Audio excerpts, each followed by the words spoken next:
Hello everyone, welcome back to another book review. Today I'm going to be reviewing not a traditional nonfiction book like I have in the past, but I'm going to be reviewing something that probably fits more in the category of maybe a coffee table book, but it does correspond to one of my nonfiction reading categories that I'm working through, and that is cities. What makes them work? What is their history? What are some good things that come from being in a city? What are some bad things that come from being a city?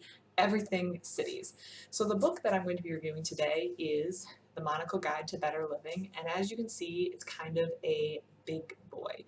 Now, the purpose of this book, or what I gained the purpose of this book to be, was to take various aspects of a city, and these are, I'm just going to read off a couple real quick. So you have cities, you have business, you have education, culture, style, happiness, health, home, so just various aspects of life, and then focusing in on various areas of the world that do that thing right. For example, what makes this airport really work well? What makes this taxi service really work well? And this doesn't focus necessarily in one specific area of the world, but in all the world, what makes this one specific area work well? So the reason I would say this is more of a coffee table type book is because it's not really for lots of reading. You have like a little blurb here, some information at the top, and then quite a number of really pretty pictures throughout to kind of show what is in question.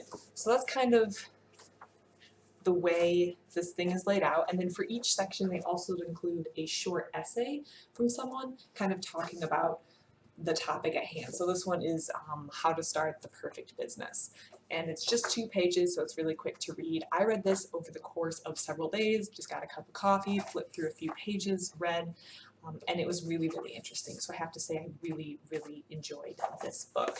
I wound up giving this book a 4-star, and the only reason I gave it a 4-star is because, and this is the intention of the book. So the book is called The Monocle Guide to Better Living, and in most cases I would think the better living can come from having more money. If you have more money, you can buy nicer stuff, you can buy nicer experiences, you can have nicer quality items. So that kind of trickles down into this book, in that a lot of the things mentioned in this book do come with a hefty price tag. For example, they had a nice section about a well-run hotel, but it was very clearly not your local Super 8 hotel. Nothing against Super 8, I've stayed in them before. So just as you read this book, you'll notice that the price tag on a lot of these things are a little higher, and I think that doesn't have to be exclusive, and that's something to keep in mind for the book. You don't have to pay that high price tag to have this, and that's the only reason I was like, well, you don't have to be paying out that much money. However, I do think that the purpose of this book is kind of to highlight some of the nicer aspects of life, some of the good experiences you can have in a city if you have a little bit more disposable income. And I don't think there's anything wrong with that. And they made really nice photographs, so I have to say that was really, really enjoyable as well. So 4 stars for this book. Very enjoyable. I would just get it, take some time to flip through it, and really enjoy some of the stuff that you're going to learn about the world and other aspects of the world that are high quality, according to Monocle. And let me know what you think. I am excited. I'm going to, before I return this to the library, I'm going to go and take a couple notes on this book, on some things that maybe I want to look into further, some things that I want to explore, and yeah, I will let you know what comes of that. Anyways, thank you for listening to this review. This is The Monocle Guide to Better Living.